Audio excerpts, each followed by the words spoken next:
Give you guys an idea, currently, I have in total about 7-ish companies that we work with, and that is it. And we do recruitment in Saudi, in the US, in the UK. We do a lot in the UK and Saudi, right? We've got semi-client in UAE as well. And so the point is, there's only 7 companies. That's it. But guess what, guys? It all comes down to this one very important point, which is you need to get good companies on, not just any company. So I'm going to tell you this. My first ever company I got on was I'm 33, nearly 8 years ago, okay? So 8 years ago, I got my first company, okay?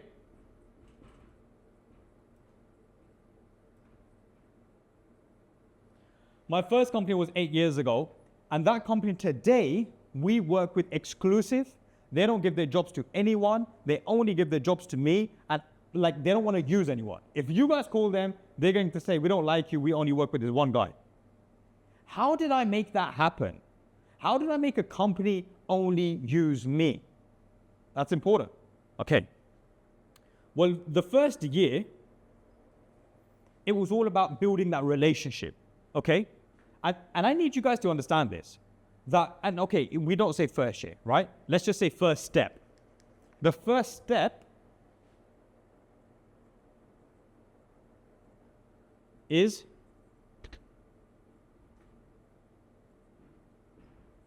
relationship. Bearing in mind, what situation do I want you guys to get into? And this is the key, because I don't want to teach you guys business as a make £5,000. I want to teach you business where 3 years time, you're like, Abu Musa, you actually taught me how to start a recruitment company, not just to make 5, 6, 7,000 pounds, but to make 30, 40,000 pounds, to keep that money and to keep building on that money. That's key here. I could, like how to start a recruitment company, I could teach you guys. I mean, it still take me a long, long time. I would teach you, but actually, how do you then keep with that business? How do you keep those clients? And how do you build a £1 million recruitment company, for example? That's important, right? So the first step is relationship. You need to build relationship. Now, how will you build this? How will you build this? Well, it comes down to a few several things. Make sure you commit. Make sure you over deliver. Make sure you keep in touch. I'm going to do KIT. KIT means keep in touch, all right? Just corporate language. And let me explain what I mean. So I'll tell you the exact story. I got this client on when I was in my bed, just sending a couple of emails, picked up the phone, had a conversation, and this company ended up giving me a job. In 1 to 2 weeks, I got my first place. I think it was 2 to 3 weeks. I got my first placement with them. We made about £3,000 or £4,000. I continued working with them. I would say things to them like, and this is, you know what, I'm going to write this for you. When they would give me a job, do you know what I would say to them? And this comes under relationships, so we'll keep it up. I would say things like, I will send CVs in 24 hours. That's what I would say. Or I would turn around even better, and this would happen, and this actually would happen, is the client would give me the job, let's say at 3, 4 p.m. This is what I would say. I'll have CVs for you. CVs for you.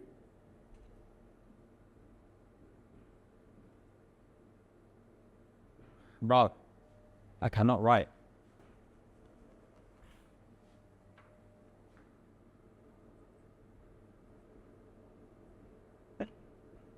So, I'll have CVs for you in the first thing. Now, what do I mean by that? The client would give me the job at like 3, 4 o'clock, and my exact reaction would be, fantastic, not a problem. I'll make sure the CVs are on your desk first thing in the morning. That confidence. That like, I was like, first thing in the morning, CVs are on your desk. Don't worry about it. And then, do you know what I would do? Cheeky me. I don't know if this is a bit questionable or not, to be honest, right? But let me explain. I would send CVs at like 7 a.m. I'll schedule them for like 7 a.m. and I would send them then. I wasn't actually sending them at 7 a.m. I was probably fully asleep until like 8, 9.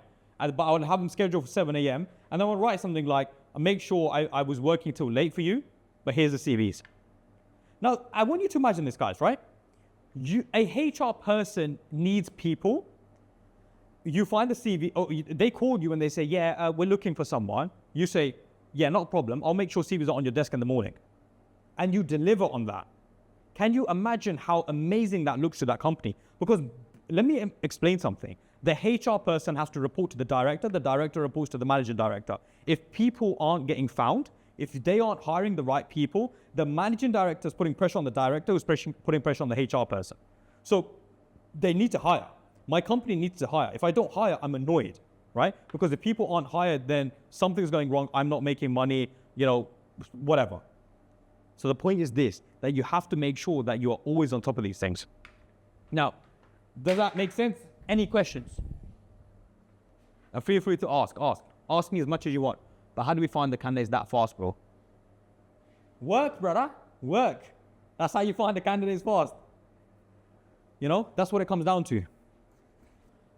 So you asked, how quickly can you find the candidates? You know what it is, man? It comes down to this. As soon as she would say to me, I'm looking for this person, from 4 o'clock until 10 o'clock, I was going to find people for her. And sometimes it would happen, I get it, right? Sometimes it would happen where I haven't found them anyone. At that point, I would just turn around and say, I've got one candidate, I've got 2 candidates, I'm finding someone for you, give me another 2-3 hours. Like, I would put that much pressure on myself where I would give myself 2-3 hours to find someone else. Would you send CVs with any more information like interview availability, notice period, salary, expectation, etc.? I had a client ask for me this in info with the CVs. What do you do with it? Look, if a client asks for it, the client asks for it. That's fine, right? Then you just have to ask those questions beforehand and make sure you give them. That's fine. It's probably a client-to-client thing. Some clients will want it, some clients won't. I've seen that some companies that give you some emails that have info at, and these emails are ones that are being spammed. So email, I don't even email them, to be honest. Any company that says email info, contact, support, sales, I can't lie, man. I just ignore it. I ain't got time for that stuff, So, step 2. Okay? Get so good that it doesn't make sense for the company to call anyone. Like, look now, what I did with this company, and I want you to understand this, right? This company would look for 7, and still does, looks for 7, 8 people every month. Every single month, okay? Every month. Now, my focus isn't trying to get business with X person and X person and X person because it looks good, right? It looks good to you guys if you turn around and say, oh, well, we do business with 30 companies. Yeah, but you might just be making 30 placements. And I could have business on with 5 companies, but doing 100 placements. And that's the key here, okay? So step 2, look, it comes down to building on relationship, and I don't know how else to put that into words, but I'll say this, right? That you want to do 3 or 4 things, and I want to put that here. Obviously, I want you to be as good as possible, where they can't ignore you, but you're building on that relationship, and you are going to do that in many ways. 1, you're going to pick up their phone whenever they call, obviously, and you don't want them to feel like they need to go to any other company apart from yours. They called you, you've got the people, why do they need to call anyone else? And that's what I did for that company. She would call me, I would be like, yeah, CVs for you first thing in the morning, CVs were there, why does she need to go to anyone else? And then I said something, and then I would continue, and then I would go meet the client. I would go see them. And I would say something like, well, I'm making placements with you guys, can I just come see the candidates? And by the way, I'm coming to see the candidates because I want to manage everything for you, but can I just come and have a quick chat with you as well? Remember what I said? Don't make anything professional. Make it informal. Oh, I'm just seeing everyone, so are you right for me to come have a quick chat with you? And the company would say, yes, of course, come have a quick chat with us, no problem, right? It'd be nice to see the site. It'd be nice to see where everyone's working. Are you right for me to do that, right? Now, I know, you guys are going to be there like, that sounds crazy. Oh my gosh, I would have to go see a company and be in that environment. Scary. I get it, listen. But the most important thing is, do you want your business to thrive or not? Because you go see someone and meet someone, the relationship goes from here to there. It's reality. This is how things work. So I want you guys to see I want you guys to make a lot of money, and I don't want you guys to make 5, 6, 7, 8, 10,000 pounds every single month, right? I'm actually giving you the full system. Yeah, for sure. Be so good that they can't ignore you. Now, and listen, I know Alex Hormozy says this sort of stuff. I've got nothing against Hormozy, of course. But I'm saying that it's just a reality of business. Be so good that, not that they can't ignore you. Because in this case, be so good they don't need to go to anyone else apart from you. Right? Be so good that they can't go to anyone else. And then, conversations.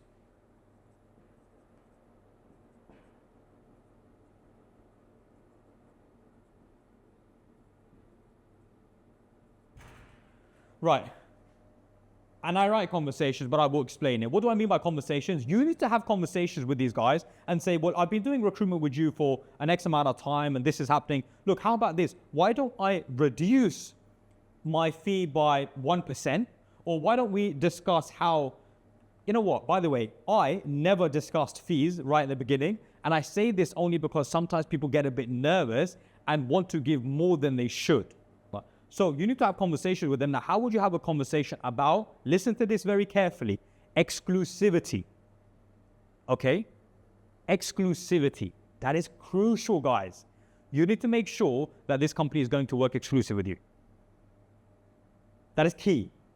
Because the 7 companies I work with today, my recruitment company is completely passive, I don't even do anything anymore, man, because it's completely exclusive. I only work with exclusive clients. If you're not going to be exclusive with me, I'm not working with you. But how did I get to that? I stuck at companies, I built a relationship, I would meet them, I delivered, I over-delivered, and now they don't go to anyone. But first step is asking them for a couple of days exclusivity, okay? So, now, I'm gonna rub this out up to step 3. How can you get companies to work with you exclusively? I'm sure that's a dream, okay? And I get it. You're right now going to be thinking, well, I'm just trying to get jobs on. Surely a company is not going to work exclusive with me. Remember, I don't care about, you guys trying to make 5, 6, 7,000 pounds. That is easy. I want you to make way more than that, and I want to help you do that. That's the main thing. So how can we get you to work exclusive?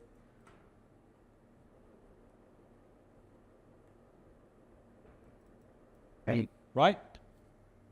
How can we get you guys to work exclusively? Well, first you're going to start with a couple of days. So let's say,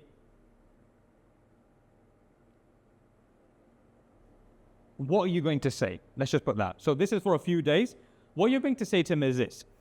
You're going to say, look, as you can see, I'm getting the right people for you, but I need more time and having good conversations with these candidates. Evidently, I can find the right candidates, but I want to have good conversations and longer conversations with these guys. And right now, it sometimes feels like I'm chasing my own tail, because when I have conversations with the candidates, I'm in my head thinking he's a good candidate, but if I don't talk to him for 2 or 3 minutes, and if I make the conversation long, then another agency might just send the candidate forward. And I will miss out, even though I'm trying to do my job. You see how I made that sound? That's very important, right? So what am I doing? Give them reason.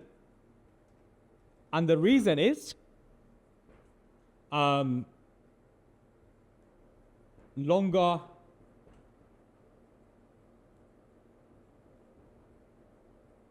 conversations. You want to have longer conversations with your candidates because, again, I don't want to send a candidate forward. Listen to what I'm saying and write notes on what I'm saying, okay? How does exclusivity work? How can you get a company to work exclusively with you? I want to have longer conversations with the company. I want to have longer conversations with the candidate, and I don't want it where I feel rushed. So I want to have a 15, 20-minute conversation and make sure I'm sending good candidates. But if you don't, if it's just I'm competing with the other agencies, it becomes a little bit difficult for me.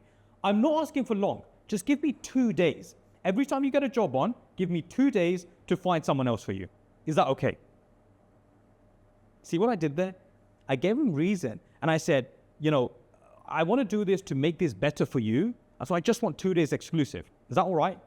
And I won't put this in a big terms and conditions and all that stuff. I will just send an email. Because bearing in mind, guys, emails stand up in court. I always say it. If you're not in business, you don't understand this. An email stands up in court. And so I would send an email and I would say, hey, Karen, just wanted to confirm we're happy to proceed on a 2 days exclusive period when you get a job on, and so that I can have longer conversations with the candidates and send better and good candidates forward. Make sense? Now that's crazy. Companies don't want to keep experimenting with new agencies. If you're good, your system is not broken, they don't fix it, and then you have exclusivity as a result. 100%. But again, you still need to have that conversation, right? Like 100%. If you over deliver, then the company is more than happy to work exclusive with you. But look, I'm not just saying work exclusive with me. You need to give something. I need to work exclusive with you, and so I can have longer conversations, and having longer conversations, I send better candidates forward. I'm saving you time, I'm saving myself time. That's that. And you know what? I'll chuck off 1% as my fee, but now I want a whole terms and conditions. I want everything. I want writing, no problem. And I'm not necessarily doing terms and conditions because it is not standing up in court, but because now I'm giving you a huge deal by taking off 1%. But guys, remember something, right? That this is important. Why is this way important for you guys to work? So I don't want you guys doing one placement, 5 companies. I want you doing 5 placements with, let's say, 2 companies. Now this is a lot of work. It's so much more work, because here now, let's say one placement is 5K, okay? So here now, you're going to make 25K. Here, you make obviously 50K, right? 5 placements, 2 companies, so 5, as in 5 placements, 1 company each. So 10 placements, you're making 50K, right? And so here, you're making 50K. But the key is this, it's less time. You're speaking to one person, one HR person, one process, one interview, one relationship, and it goes back to, you can now start discussing exclusivity 1 year, 2 years down the line, or 6 months down the line if you're really that good. That's only going to happen with this. That's how you're going to protect your business. That's how you're going to make sure you've got a good business. This is not a business. You're chasing your tail, 1 placement, 2 placements, 3 placements, like, amazing, you're making money. And I get it when you're making, from £2,500, £3,000 a month, working your job to making 5, 6, 7, £10,000. It's great, it's amazing, of course. But you want to do this. You want to get to the point where it's like, no, I'm just servicing 1 or 2 companies and I just make them a lot of money, right? So now to give you guys an idea, work with 7 companies, but we do a lot of placements. We do a lot of placements because they're just exclusive with us. And now because of that, my recruitment company can be completely passive, because all I need is candidates. All I need is employees looking for candidates. And so I can have someone in Pakistan. I can have someone in the UK calling, looking for a new job. Are you looking for a new job? That's it. That's all I need. Day and night, that's all I need. They send candidates forward. Any issues, client calls me. I probably spend an hour or 2 hours on my company now. Guys, you've seen this stuff. I've taken it from, nothing. You've seen my YouTube stuff. I've taken, the company from working in a tiny office to now, alhamdulillah, not even working on my company, and it's still running. And if anything, we do the same amount as what we were doing when I was working every single day. So I don't want you guys to just make $5,000. I want you guys to make the company completely passive. But again, it takes time, man. It's not going to happen, in 6 months or a year's time. There's a structure, there's a process. Everything I say makes sense. There's no way I'm talking rubbish for 3-4 hours. It doesn't happen. Clearly, I know something in this little brain of mine to be able to talk this long and explain these things to you. Clearly, right? Oh my gosh, I just put a pen mark on my hand. When they will ask for a discount, I will ask for exclusive PSL and TSCs. No, not when they ask for a discount. You will over-provide, you will give them such a good service, and that's when you will say, can I have exclusivity?